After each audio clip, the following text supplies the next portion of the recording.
안녕하십니까. 소개받은 한국공정거래조정원의 정연홍입니다. 일단 오늘 컨퍼런스를 통해 가지고 여러분들 만나 뵙게 돼서 너무 반갑고요. 아직 저희 한국공정거래조정원에 대해서는 많이 모르실 거라고 생각이 돼서 간단히 소개를 드리면, 공정위에 그 산하기관이 두 개가 있습니다. 잘 아시는 소비자원은 잘 아실 거고, 조정원은 2007년도에 설립이 됐는데 주로 이제 B2B 간의 분쟁을 조정하는 기관이고요. 소비자원은 B2C라고 하면 기업끼리의 어떤 공정, 가맹, 하도급, 유통약관, 대리점 여러 분야에 대한 불공정 거래 행위 저희가 분쟁을 조정하는 일을 하고 있었고, 최근에는 이런 오늘 설명드린 CP 등급 평가를 포함해서 다양한 상생 협력 사업들을 추진하고 있습니다. 유치는 그 남대문 상공회의소에 현재 입주해 있고 간단히 이 정도 소개해드리고요. 오늘 제가 이제 발표할 부분은 CP 등급 평가 운영 계획하고 CP 우수사인데, 사실 작년부터 올해까지 이제 공정거래 분야에서 가장 핫한 이슈 중에 하나가 CP 부분이었습니다. CP 법제화였는데, 오늘 CP에 대해서 좀 이해를 하시고, 그 다음에 법제화 동향이 어떻게 됐고, 그 다음에 등급평가의 구성이나 취지가 어떻게 반영이 되어 있었고, 우수 기업들이 어느 정도 되어 있는지를 간략하게 제가 소개하는 부분을 하겠습니다. 먼저 CP를 좀 이해하는 데 있어서 우리가 이제 기업의 평판 관리가 중요하죠. 그리고 사람의 건강 관리가 중요한데 그걸 이제 비교하기도 합니다. 그래서 우리가 건강 관리를 하기 위해서는 운동도 하고 음식 조절도 하고, 그다음에 이제 매년 2년에 한 번씩이든 정기 검진도 받죠. 그래서 사전에 전반적인 진단을 통해 가지고 예방하는 것 자체가 사후에 나중에 중병이 걸리고 나서야 조치하는 것보다는 비용과 어떤 시간 측면에서 훨씬 더 효율적인 면이 있고 하기 때문에 정기검진 같은 걸 하는 건데, 기업도 좋은 평판을 받기 위해서는 사전에 이런 관리를 잘 해야 됩니다. 그래야만 경영에 좀 집중할 수 있고요. 기업이 갑질 이슈라든지 아니면 담합, 불공정 거래 행위로 인해서 공정위 조사받고 있다는 그런 이슈가 있으면 사실 기업의 어떤 경영에 집중할 수 없는 부분이고, 결국은 소비자한테 위험받고 좀 성장하는 데 한계가 좀 있을 수 있습니다. 그래서 기업의 평판 관리가 중요한데, 그 중에서 이제 공정거래 리스크가 어떻게 보면 가장 큰 어떤 리스크라고 볼 수 있는 부분입니다. 소위 이제 소잃고 외양간 고치는 건 누구나 할 수 있지만, 사전에 이제 미리 외양간을 고치는 건 아무나 할 수 없죠. 잘 준비된 기업만이 할 수 있기 때문에, 그렇기 때문에 이제 이런 공정거래 리스크 관리를 하기 위해서 CP를 도입하고 잘 운영해야 된다는 그 필요성이 있다고 할 수 있습니다. CP는 일단 정의를 보면 기업들이 이제 공정거래 관련 법규를 준수하기 위해서 자체적으로 제정, 운영하는 교육, 감독 등의 내부 준법 시스템입니다. 앞타임에서 발표해 주실 때 마지막에 체크리스트 부분이 어떻게 보면 CP의 도입 요건이고 CP의 평가 항목이라고 보시면 됩니다. 아까 말씀하셨던 내용들이 거의 대부분이 비슷한 그런 내용들입니다. 그래서 임직원에 대해서 정기적인 교육하고 환류를 통해서 기업 스스로 법 위반이 발생하지 않도록 관리하고 예방하는 것이, 이제 재발을 방지하는 것이 목적이라고 할 수 있습니다. 2001년 7월경에 이제 CP가 민간 주도로 도입이 됐습니다. 그리고 나서 현재는 작년 말 기준으로 약 740개 기업이 CP를 도입했다고 하는데, 우리나라 기업 수에 비하면 0.01%도 안 되는 아주 미미한 수치입니다. 그렇다면 CP를 도입하면 어떤 게 좋은지를 볼 때, 우선 정부 입장에서는 공정위가 여러 가지 제재 조치를 하고 그거에 대한 관리하는 여러 가지 행정력 낭비를 최소화할 수 있습니다. 그리고 기업 입장에서도 공정위 조사나 아까 그런 리스크들이 있지 않습니까? 그런 거 조사나 제재에 따른 어떤 금전적인 부담도 있을 거고, 근데 그걸 예방할 수 있고 또는 최소화할 수 있는 부분이고요. 또는 아까 평판관리 말씀드렸는데 제재로 인한 기업 이미지가 실추되는 것을 방지할 수 있습니다. 그리고 임직원들에 대한 전반적인 법규 이해도를 높일 수 있고, 궁극적으로는 공정거래 자율준수 문화를 조성하고 확산할 수 있는 이런 의미가 있다고 볼 수 있고요. 간략히 연역을 살펴보면 2001년도에 이제 민간 주도로 제정 선포가 되고 나서 2002년부터 공정위가 과징금 감면 제도를 운영하게 됐습니다. 이제 그때부터 2014년까지 운영을 했는데, 그 기간 동안에 계속 따라오는 것이 뭐냐면 과징금 감경 목적으로 이제 CP를 악용한다, 이런 어떤 비난의 목소리도 같이 항상 있었죠. 그리고 2006년도에 CP 이제 등급평가 제도를 도입을 했습니다. 어떻게 보면 다른 나라에도 CP는 다 있지만 이 사전에 사전 평가를 통해서 CP를 관리하는 나라는 아마 우리나라가 대표적인 국가가 될 거고요. 2010년부터는 저희 한국공정거래조정원에서 지금까지 이제 CP 등급 평가를 위탁 수행하고 있습니다. 아까 말씀드린 그런 여러 가지 CP 악용에 대한 비판 여론 때문에 2014년도에 이제 과징금 강경 인센티브가 폐지가 됐습니다. 그러면서 이제 CP는 기업들로부터 외면받는 그런 제도가 되었는데요. 작년에 이제 여러 가지 현 정부 국정과제나 이런 여러 가지 이제 그런 동력이 다시 살아나면서 법적 근거가 마련됐고 올해 이제 시행령 등 법령 하위 그런 시행령 예규들을 다 정비해서 지난 6월 21일 날 이제 CP가 이제 법제화가 반영된 공정거래법이 시행이 됐습니다. CP가 이렇게 활성화되는 거에 물론 법제화 이슈도 있었지만 그 2021년, 22년에 중요한 대법원 판결이 있었습니다. 둘 다 이제 담합행위에 대한 거였는데 첫 번째 판결은 이제 공정위 과징금 부과에 대해서 이제 소수주주 대표이사 상대로 상법상 이제 손해배상 청구 관련 소송이 있었고요. 그때 대법원은 대표이사에게 이제 감시 의무 위반으로 인한 손해배상을 처음으로 인정한 그런 판결이 있었습니다. 그리고 그 다음 해에 유사하게 이것도 이제 입찰 담합건이었는데 입찰에 관여하지 않은 대표이사, 상임이사뿐만 아니라 사회이사까지도 내부 통제 시스템 미구축에 따른 감시 의무 위반을 이유로 이제 손해배상을 인정한 그런 판결이 있었습니다. 이 판결 자체가 어떻게 보면 기업 오너들 그런 임원들한테 상당히 좀 부담으로 작용한 면도 있었고요. 기업의 예방적인 컴플라이언스 시스템 구축과 이런 어떤 체계적인 운영의 필요성이 좀 강조되는 그런 이슈라고 볼 수 있습니다. 그렇다면 CP를 도입하는 기업들은 뭐를 해야 될까라는 부분인데 특별할 건 없습니다. 그냥 경영관리에 아니면 내부 준법 시스템의 관리에 그 흐름대로 쭉 보시면 됩니다. 첫 번째는 이제 CP 기준을 마련해서 공표하는 건데 CP의 어떤 필수 요소들이 있습니다. 아까 나열된 여기 있는 나열된 그 필수 요소들의 기준을 마련하고 절차를 마련하고 공표하고 시행하는 겁니다. 두 번째는 어떻게 보면 가장 핵심적인 부분일 수 있는데 CEO의 의지입니다. 의지. CEO가 자율준수 의지가 있고 또는 인력과 예산, 관련 부서나 이런 부분들에 대한 지원이 있어야 되는 거예요. 그래서 임직원에 대한 그런 지원을 할 수 있도록 해야 되는 거고 세 번째가 자율준수 관리자 임명인데 자율준수 관리자를 물론 직원을 임명할 수도 있긴 하겠지만 중요한 거는 최고 의사결정기구와 이렇게 소통이 가능한 직접 논의가 가능한 임원급의 어떤 자율준수 관리자 임명을 이제 권고하고 있고요. 네 번째는 임직원들을 교육하기 위한 세부 지침서, 자율준수 편람이라고 합니다. 이런 편람을 제작해서 배포하고 공정거래 정책이나 제도가 바뀔 때 그거를 지속적으로 개선하는 그런 활동들을 해야 되는 거고요. 다섯 번째는 이제 법 위반 가능성이 높은 영업부서라든지 아니면 그런 임직원 그런 부서를 대상으로 교육을 하고 또 임원이나 CEO를 대상으로 지속적이고 체계적인 어떤 교육을 해야 되는 거고 여섯 번째는 내부 감시체제 구축인데 법 위반 가능성이 높은 분야를 사전에 이제 진단을 통해 가지고 점검하고 조치하는 위험평가라든지 또는 제3자하고 거래나 계약을 맺을 때 CP 부서와 사전에 협의하는 사전 업무 협의 제도라든지 그 다음에 자율준수 관리자가 CEO에게 직접적인 보고하는 직접 보고 체계라든지 또는 이제 내부 고발 시스템이라든지 크게 이제 네 가지 정도를 권고하고 있는데 이런 내부 감시 체제가 구축되어 있는지 여부를 보는 거고요.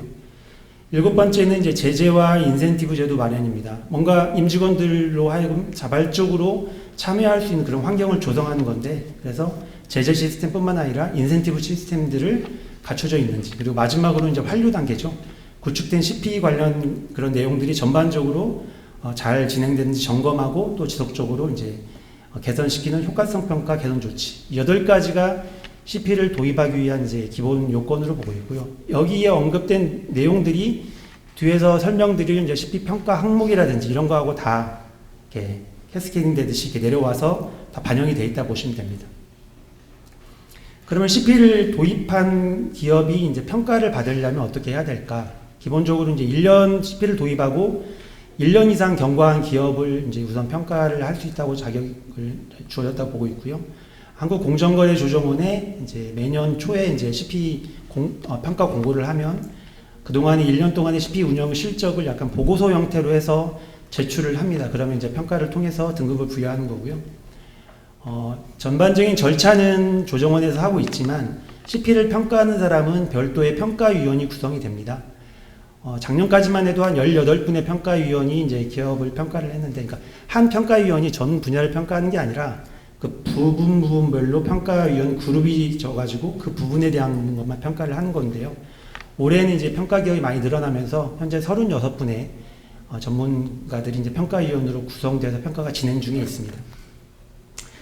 평가 절차는 신청서하고 자료 제출을 하게 되면 크게 이제 3단계 평가입니다. 서류 평가하고 현장 평가하고 심층 면접 평가. 이 심층 면접 평가 같은 경우는 올해 이제 처음 도입된 평가고요. 그리고 이제 점수 산정하면 점수에 맞는 등급이 결정되고 그 등급에 따라서 이제 공표가 되고 하는 부분이고, 비용은 사실 초창기에는 무료로 했었는데 국회 지적이 있어서 현재 한 660만 원 정도 원칙을 하고 있고, 기업 규모가 좀 작거나 연속해서 신청하는 기업들한테는 좀 차별해서 감면 제도도 운영하고 있다는 말씀을 드립니다. CP 평가 기준을 보면은 기본적으로는 이제 기업 규모에 따라 약간 차등을 하고 있습니다. 대기업, 공공기관, 이제 중소 중견기업으로 나눠져 있는데, 기본적으로는 CP는 이제 4개 차원으로 분류를 합니다. C 차원 같은 경우는 CP를 구축하는 단계입니다. 그리고 D 차원은 CP 어떤 자율연수 문화에 전파하고 확산하는 그런 부분이고요. 5 차원은 CP를 운영하는 것. 그리고 마지막으로 이제 프로그램 효과성 평가와 개선 2차원, 4개 차원으로 나눠져 있고요. 대기업 같은 경우는 7개 평가 항목에 이제 20개 평가 지표, 48개 세부 측정 지표로 구성되어 있고, 공공기관 같은 경우는 1개 평가가 이제 생략되는 거고, 중소 중견기업 같은 경우는 이제 7개 평가 항목은 동일하고요. 17개 평가 지표하고 40개 세부 측정 지표로 이제 구성되어 있다, 이렇게 보시면 되고, 평가 지표에 대해서는 뒤에서 좀 더 상세하게 설명드릴 수 있도록 하겠습니다. CP를 이제 평가를 받고 나면은 총 6단계로 등급이 결정이 됩니다. 점수로 해서 90점 이상인 경우가 이제 트리플 A가 되는 거고요. 80점 이상이면 더블 A, 그 다음에 70점 이상이면 싱글 A가 되는데, 이 세 등급이 이제 어떻게 보면 인센티브 대상이 되는 거고요.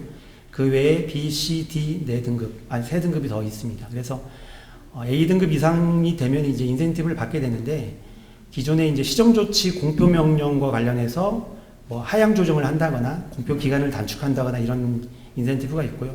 공정위의 직권조사 면제도 이제 적용이 되는 거고, 기타 이제 유연장 결정 이런 게 있는데, 이제 CP 법제화가 되면서 가장 관심 있는 과징금 감경 이제 그 인센티브가 도입이 된 겁니다. 그래서 과징금 감경 같은 경우는 이제 싱글 A는 적용하지 않고 더블 A 이상인 경우 10%, 15% 적용하고 최대 이제 20%까지 그렇게 적용을 하고 있습니다. 그리고 유효기간은 이제 2년간 유효하다는 거 말씀드리고요. 그동안의 등급을 부여받은 걸 보면은 사실 CP가 2019년 같은 경우는 신청 기업이 5개였습니다. 그러니까 과징금 감경 인센티브가 없기 때문에 기업에서 약간 외면을 했었죠. 근데 최근에 이제 뭐 법제화 이슈, 뭐 ESG 광풍 이런 여러 가지 이제 이유로 인해서 관심을 갖기 시작했고, 2022년도에는 16개, 작년에 28개였고요. 올해 지금 58개의 기업이 평가를 하고 있고, 내년도에는 저희가 얼마 전에 심포지엄에서 한번 예측해보니까 한 뭐 80개, 90개 정도가 평가를 아마 들어올 걸로 예상을 하고 있습니다. 그래서, 그리고 이제 대부분의 기업들이 그동안 이제 66개 기업 중에 이제 59개가 이제 A 등급 이상인데, 이렇게 보면은 CP 뭐 특별하게 뭐 어렵지 않은 것 같다. 대부분이 다 들어가면 뭐 거의 뭐 90% 이상이 다 A 등급 받네, 이렇게 평가하실 수 있긴 한데, 잘 준비하면 받을 수 있습니다. 잘 받을 수 있긴 한데, 이제 최근에 들어온 기업들은 그동안 이제 꾸준히 준비하고, 어떻게 보면은 CP가 외면할 때도 이제 외면하지 않는 기업들입니다. 꾸준히 관리한 기업들이다 보니까 좋은 평가를 받았다고 볼 수 있고요. 올해는 이제 좀 이제 어떻게 결과는 좀 지켜봐야 될 것 같습니다. 좀 평가 단계별 주요 내용을 좀 더 상세히 살펴보면, 서류 평가 같은 경우는 실적 보고서를 제출을 하고, 중요한 게 여기서 이제 세부 측정 지표별 평가 가이드라인이라는 게 있습니다. 그러니까 다른 평가하고는 좀 다르게 평가에 대한 각각에 대한 등급 척도들이 다 오픈되어 있습니다. 그거를 오픈하는 이유는 2가지 이유인데, 준비하는 기업들한테 도움을 주는 것도 있고요. 평가위원들이 너무 주관적인 평가에 쏠리지 않고 객관적으로 평가할 수 있도록 어느 정도 척도를 구체적인 운영 행동 내용들에 대한 것들을 이제 제시를 하고 있습니다. 그리고 이제 연속 신청을 했다거나 이런 데 가점 항목들이 또 있고요. 현장 평가는 제출된 그런 실적 보고서 서류 평가를 하고 나서 가감 평가를 하는 겁니다. 아, 이게 맞는지, 좀 뭐 이게 실질적으로 작동이 되는 건지 진위 여부를 확인하기 위해서 현장에 직접 가서 평가를 하는 거고요. 심층 면접은 이제 서류, 현장, 가점까지 포함돼서 80점. 아까 80점이 무슨 등급이라고 했죠? AA 같은 경우는 과징금 감경을 받기 때문에 이 과징금 감경을 받는 기업에 대해서는 좀 더 엄격하게 보겠다. 그게 이제 공정위가 올해 새로 도입한 겁니다. 그래서 이제 심층 면접 평가가 올해 처음 도입돼서 운영하고 있고, 마지막에 이제 점수를 다 취합한 다음에 등급이 결정되는 건데, 다만 최근 2년에 이제 2년 동안의 공정위의 어떤 법 위반 조치를 받은 이력이 있다고 하면은 최대 2단계 조정이 된다라는 부분들 기억을 하셔야 될 것 같고요. 그래서 서류평가는 아까 이제 등급은 6단계로 나누어지지만 서류평가는 7단계로 해서, 예를 들면 AA라고 하면은 80점 이상 90점 미만이니까 그 중위값인 85점 정도 점수를 받을 수 있는 겁니다. 그래서 서류평가는 이렇게 진행이 된다. 그리고 아까 말씀드린 세부 측정 가이드라인이 이런 겁니다. 예를 들면 아까 48개 세부평가 지표에 대해서 이런 장표들이 다 하나씩 다 있어요. 그래서 어떤 평가 항목에 대해서 트리플 A는 어떤 정도의 수준, A는 어떤 정도의 수준이라는 것들이 좀 구체적으로 이렇게 제시가 되기 때문에 준비하는 기업들한테 아무래도 이걸 보면서 좀 준비를 하면 도움이 좀 될 수 있다, 이렇게 말씀드릴 수 있고요. 가점 항목은 총 8점으로 구성되어 있는데 연속 신청 기업 같은 경우는 이제 1점까지 줄 수 있고요. 그 다음에 협력업체가 CP를 도입할 수 있도록 지원하고 평가를 받을 수 있도록 지원해서 그 기업이 B등급 이상 받게 되면은 이제 기업당 0.7점, 최대 4점의 가점이 주어집니다. 그러니까 결국은 대기업들이 그 협력업체, 중소기업들한테 CP를 지원하고 그렇게 확산 활동을 하게 하기 위한 그런 유인책이라고 이해해 주시면 될 것 같고요. 그 다음에 비슷하게 CP 확산에 기여하는 건데, 이런, 조정원에서 매년 이제 CP 관련 행사를 합니다. 설명회라든지, 심포지엄, 포럼 이런 것들이 있는데, 그런 행사에 참여하는 것도 이제 가점이 주어지고요. 그 다음에 이제 거기서 이제 사례 발표를 한다거나, 그리고 평가가 끝나고 나면 그 기업의 실적 보고서를 공개 여부를 묻습니다. A등급 이상 기업에 대해서는. 그래서 공개하겠다고 하면은 자기 영업 노하우나 이런 것들이 들어있는 건데, 공개하겠다고 하면은 가점을 주는 거죠. 그래서 좋은 사례들은 확산시키기 위해서 가점으로 운영하고 있고요. 그 다음에 이제 자율 분쟁 조정 기구를 설치했고 운영을 한다고 하면은 또 1점의 가점이 주어지는 부분들입니다. 그래서 그런 내용들이 그 다음 쭉 설명이 되어 있습니다. 아까 CP 확산 기업 같은 경우는 여기 실적 보고서 공개 같은 경우 기간은 1년인데 실적으로는 이제 한 1년 2개월 정도 평가 올해 같은 경우 평가 시작 전까지를 다 인정을 해주는 부분입니다. 그래서 올해 6월에 심포지엄 끝났고 이제 12월 포럼에 참석하시면 이제 가점이 부여된다, 이렇게 보시면 되고요. 그 다음에 분쟁 조정 기구 관련 운영 실적도 적시되어 있는 이런 내용들의 자료를 내면 가점을 받을 수 있다, 이렇게 보시면 됩니다. 현장평가 같은 경우는 이제 차원별로 아까 CD, OE 차원별로 평가위원 1명, 그러니까 최대 4명이고 보통 이제 한 2명에서 4명 정도가 현장을 방문해서 나머지 평가위원의 대표성을 갖고 갑니다. 대표성을 갖고 가서 궁금한 사항들을 질의하고 그 내용을 이제 공유를 하면 평가위원들이 그 공유된 내용을 바탕으로 서류평가 점수를 이제 가감을 하는 겁니다. 감점을 시키거나 가점을 더 주거나 이런 식으로 가감을 하는 그런 활동이라고 보시면 되고요. 심층면접 평가 같은 경우는 아까 말씀드린 좀 엄정한 평가를 하기 위해서 도입된 부분이고, 기업의 주로 이제 자율수 관리자, 그런 실무자들 대상으로 면접이 진행된다 보시면 됩니다. 그래서 최종적으로 각 평가 지표별 점수가 취합이 되면 각 항목에는 이렇게 국지 가중치라는 것들이 다 현재 이렇게 설계가 되어 있습니다. 그러니까 항목별로 소위 이제 그 쌍대 비교라고 하죠. 그런 비교 분석을 통해 가지고 처음에 가중치를 다 분석을 해놓은 부분이 있습니다. 그래서 점수하고 가중치를 곱해서 나온 점수에다가 가점을 더해가지고 이제 나온 점수가 등급에 해당되면 인센티브가 부여된다, 이렇게 보시면 됩니다. 간단하게 CP에 대해서 이해를 좀 했고요. 뭐 제가 짧게 이해를 했는데 어떻게 좀 이해가 되시나요? 그렇게 어려운 부분은 아니고요. 일반적인 내부 준법 시스템의 어떤 흐름하고 비슷한 부분인데 다만 공정거래 분야의 어떤 특화된 그런 내부 감시 시스템이라고 보시면 되고요. 지금 법제와 관련해서 이제 간단히 보시면 크게 네 가지가 이제 보시면 됩니다. 법제와 관련해서는 첫 번째는 이제 CP 등급 평가 기준과 절차가 법령 규정, 시행령 고시에 이제 반영되어 있다고 보시면 되고요.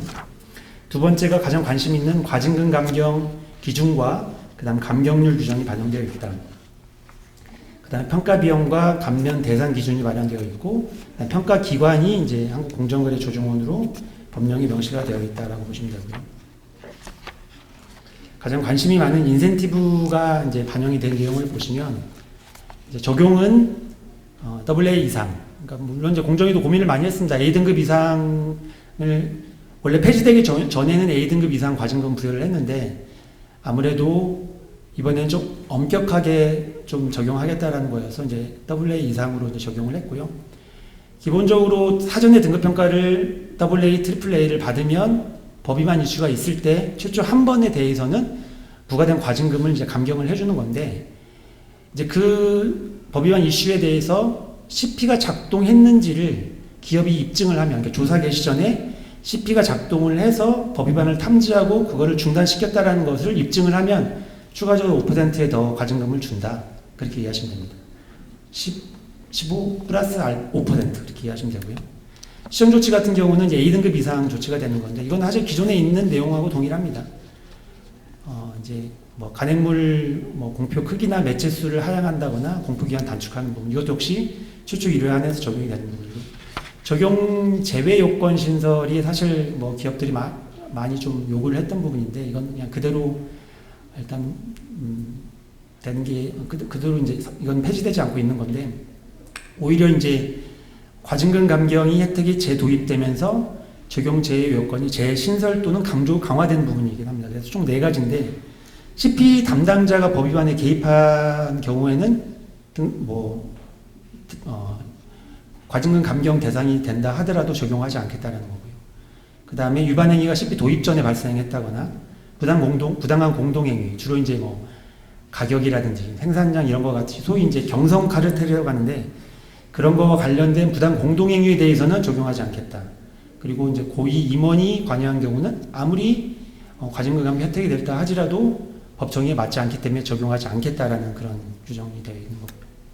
그 다음 기타 이제 제도 개선 내용으로는 평가지표가 원래는 이제 66개 좀 많았는데 좀 간소화시키겠다라고 해서 축소됐다라고 보시면 되고, 가점 항목도 좀 변동이 있어서 아까 설명드린 내용으로 이제 1점, 4점, 3점 이렇게 반영이 되어 있는 부분이고, 그 다음 등급 보류 미부여 부분이긴 한데 과거에는 CP를 평가를 할 때 공정위에서 특정 기업은 조사 중이야 그러면 CP 등급을 보류했어요. 아예 부여하지 않았는데 그건 너무 심하다고 해가지고 2022년부터는 안건을 상정한 경우에 대해서는 일단 등급을 부여하지는 않습니다. 평가를 신청했다 하더라도 조사 중이고 공정위에서 심의 안건으로 올라간 경우는 등급을 일단 보류하고 있고요. 그 다음에 등급을 부여했다 하더라도 유효기간 아까 몇 년이라고 했죠? 2년 동안에 법위반 조치를 받으면 이제 과징금 1단계, 고발 2단계 조정을 하는 거고, 그 다음에 이제 무효를 하는 경우가 있습니다. 등급을 무효하는 거는 조사활동 방해를 공정이 상당히 엄하게 보고 있습니다. 그래서 조사활동 방해를 했다거나 허위 자료를 내는 것이 이제 드러나는 경우에는 등급을 무효화하는 거고, 과거에는 이제 부당공동행위 같은 경우도 적용을 했는데 그 부분은 이제 삭제를 했습니다. 평가 방식도 아까 말씀드린 것처럼 이제 이번에 심층 면접이 반영이 돼서 법제화의 그런 내용들이 다 반영이 되어 있다고 보시면 됩니다. 그 다음 평가 항목의 이해를 좀 바탕으로 이제 우수기업을 간략하게 소개를 하겠습니다. 아까 이제 CP의 평가 항목이 7개 평가 항목이 있었고요. 그 다음에 20개 평가지표, 48개의 세부평가지표로 구성되어 있다고 하는데 각각의 평가 항목은 어떤 걸 평가를 하는지를 한번 볼게요. 먼저 CP의 구축인 C 차원입니다. C 차원 같은 경우는 이제 CP의 도입 및 운영 방침의 수립과 최고 경영진의 지원, 2개의 항목으로 구성되어 있고요. CP 특성상 어떤 가시적인 성과를 확인하기가 사실 쉽지는 않습니다. 그래서 CEO가 좀 이런 강력한 의지, 리더십, 이런 실천 의지에 이런 게 필요합니다. 그래서 파란색으로 밑줄 지어 있는 부분들이 어떻게 보면 이 평가 지표라고 보시면 됩니다. 이런 걸 확인을 하는 거예요. 그리고 임직원들이 이런 공정거래 관련 법규 실천을 하기 위한 어떤 기준 절차가 마련되어 있는지, 그리고 이런 것들이 임직원들에게 공표가 되고 있는지, 네, 그런 내용을 보는 거고요. 그다음 최고 경영진의 지원은 아까 자율준수 관리자를 임명을 해야 되는데 아무나 임명하면 안 되고 최고 의사결정기구, 주로 이제 이사회가 되겠죠. 거기하고 직접 논의가 가능한 주로 임원급 정도가 임명이 됐는지를 보는 겁니다. 그리고 예산과 인력을 과감하게 지원하고 성과 관리가 되는지. 이 부분 가중치가 지금 0.461로 되어 있죠. 아까 4개 차원이었고, 그러면 일로 봤을 때 C 차원이 가장 큰 가중치를 차지하는 겁니다. 그러니까 어떻게 보면 CEO가 의지만 있으면은 적어도 46점 먹고 들어갈 수 있는 게 CP라고 보시면 돼요. 그렇지만 CEO의 어떤 의지와 지원이 없으면 CP가 제대로 작동하기 어렵다라는 부분. 그래서 이제 여기에 좀 많은 가중치를 부여하게 설계가 되었다. 두 번째는 이제 CP 문화의 전파와 확산 D 차원인데요.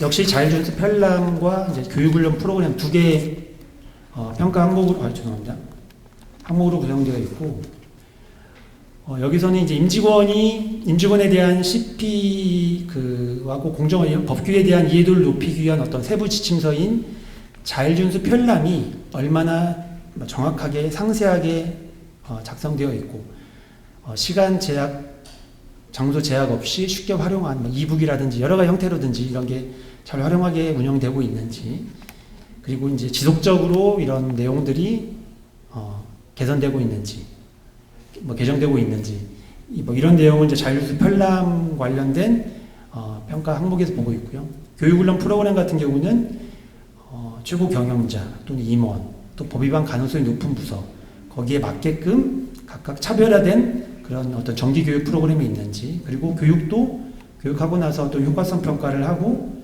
지속적인 개선 활동을 하는지를 이제 보고 있습니다. 그래서 CP를 전파 확산하기 위한 D 차원은 그런 내용을 본다. 세 번째 5차원은 CP 운영 측면인데요. 이건 이제 역시 사전 감시 체제와 제재 및 인센티브 시스템 부분입니다. 그래서 아까도 설명드린 것처럼 사전 감시 체제에는 CP에서 총 4가지를 이제 권고하고 있습니다. 그래서 법 위반을 사전에 예방하기 위한 위험 평가라든지, 거래 계약할 때 CP 부서가 협의하는 사전 업무 회비 제도, 그 다음에 자율준수 관리자가 직접 CEO한테 보고할 수 있는 보고 체계가 있는지, 그다음 내부 고발 시스템, 이런 것들의 운영 여부를 보는 거고요. 그 다음에 이제 제재, 법 위반 행위자에 대해서 제재하고, 제재만 해서는 안 되겠죠. 그 다음에 인센티브도 주고 있는 것. 사실 이제 CP는 뿌리는 미 법무부 기업 CP 평가 지침이라는 게 있습니다. 미 법무부에서는 형사 조치를 할 때 CP를 운영한다고 하면 그걸 감경을 해주는 부분이 있거든요. 근데 거기에서 따온 건데, 작년 3월에 이제 미 법무부 CP 평가 지침 같은 경우 개정된 흐름을 보면 재정적 인센티브 부분이 좀 강조가 되고 있어요. 그래서 앞으로 CP가 모델이 개선된다고 하면은 기업에서의 제재만 아니라 재정적 인센티브 부분에 대한 것을 좀 더 그 방향으로 갈 수 있기 때문에, 그런 방향으로 만약에 이제 좀 개선하고 준비하는 것도 필요하다고 볼 수 있고요. 마지막 2차원입니다. 2차원은 이제 전반적인 효과성 평가 부분인데, 모든 경영 활동에 있어서 계획 수립하고 추진하고 진단하고 피드백하고 하는 이런 일련의 활동들하고 똑같이 보시면 됩니다. 그래서 정기적인 CP 운영 기준 절차에 대한 점검 평가하고 지체 없이 개선하는지를 마지막 2차원에서 본다라고 보시면 되고요. CP 우수 기업은 아까 말씀드린 것처럼 매년 평가가 끝나고 나면 해당 기업들한테 실적 보고서를 다 의사를 물어가지고 오케이를 하면은 저희 조정 홈페이지에 다 올리고 있고요. 여기 고득점 지표라고 나와 있는 것들 자체가 지금 아까 이제 평가 항목별로 종군당 같은 경우는 C1.3 이런 것들이 이제 고득점 지표입니다. 그래서 본인 기업의 규모, 업태 이런 것들하고 유사한 기업의 어떤 이런 우수 사례를 보고서를 다운받고 어떤 활동들을 하는지, 그리고 우리 기업에 어떤 것들을 적용하면 좋을지를 아이디어를 좀 발굴해서 계획 수립하고 추진을 한다고 하면은 도움이 될 수 있다는 말씀을 드리고요. 그저께 이제 그 심포지엄에서 발표된 이제 4개 기업만 간략히 소개를 하겠습니다. 주식회사 엔투비 같은 경우는 이제 시 차원에서 대표이사의 임직원에 대상으로 이제 CP의 직접적인 강조 활동들을 많이 했다라는 부분, 그리고 자율연수 편람 모바일 앱을 제작하고 자가 진단 체크리스트를 좀 더 세분화한다거나, 그 다음에 자율연수 관리자가 직원하고 소통하는 간담회를 운영을 한다거나, 그 다음에 예산과 관련해서도 지원을 많이 하고 있고, 고도화를 위해서 예산을 증액하는 노력들. 주식회사 동아약품 같은 경우는 이제 편람과 관련해가지고 D차원입니다. 이북을 하고, 영업부서 같은 경우 취약부서이기 때문에 별도의 가이드북을 추가로 발행 배포하고, 매월 CP 이런 변경사항에 대해서 바꿔야 된다는 걸 내부 규정화 시켰다라든지, 연 1회 정도는 이런 설문조사를 통해서 CP의 편람에 대한 계속 디벨롭을 시킨다든지, 아니면 교육훈련 프로그램 관련해가지고는 이제 법 위반 가능성 높은 임직원 대상으로 정기적인 교육을 참석을 의무화하고, 교육 끝나고 나서 시험 보고 미수료자, 불합격자는 다시 시험 보고, 이런 제도를 운영하고 있다는 거. 어떻게 보면은 그렇게 복잡하고 어려운 난이도의 활동들은 아닌데, 그래도 이런 활동들을 꾸준히 잘 하고 있다는 부분이고요. DL 같은 경우는 이제 5차원입니다. 그래서 여기는 이제 지주회사인데, 이제 나름 위험성 평가를 하고, 그거에 대해서 이제 경감 조치를 하기 위해서 지주사 중심의 법 준수 프로세스를 운영을 하고, 그 다음에 출자나 기업 관리 관계를 고려해서 어떤 기업 집단별로 대표회사를 정하고, 대표회사 중심으로 규제정책 관리 프로세스라든지, 공시 리딩 회사 제도라든지, 그 다음에 관련 여러 가지 활동들을 하는 거고요. 마지막 LG 이노텍 같은 경우는 이제 효과성 평가 관련해가지고는 전반적으로 CP 운영 계획 수립하고, 매월 보고하고, 활동 점검한 다음에, 특히 이제 현업에서의 다양한 질의 사항들을 데이터화해서 반영을 한다라든지, 그 다음에 취약한 하도급 계열사 거래 담합 이런 거 관련된 거는 선제적으로 리스크 모니터링하고 예방 활동을 한다라든지, 그 다음에 외부 효과성 평가 관련해가지고는 유사한 준법 경영 시스템 잘 아시죠? 그 다음에 한국 ESG 기준원의 이런 KCGS 평가라든지 동반선열 지수, 이런 외부 평가 결과를 CP에 이제 거꾸로 피드백해서 반영을 했다라는 이런 활동들이 좀 우수하게 평가됐다라고 보시면 되고요. 끝으로 Q&A 질이 앞서서 금년도 평가 일정은 현재 서류 평가는 마무리됐고요. 현장 평가가 이제 7월부터 진행을 하고, 이제 심층 면접 평가하고, 결과 통지는 가급적 기업의 KPI 성과 평가가 10월 정도는 나와줘야, 그게 이제 그 CP 부서도 기업에서 이제 평가받고 보상을 받을 수 있기 때문에, 가급적 작년부터는 저희가 10월 정도의 피드백을 그 결과를 통지하고 있다 보시면 되고요. 관련된 여러 자료들은 한국공정거래조정 홈페이지에 운영 여러 가지 규정이나 지침이나 세부 평가과 가이드라인 같은 것도 다 공개되어 있다 보시면 됩니다.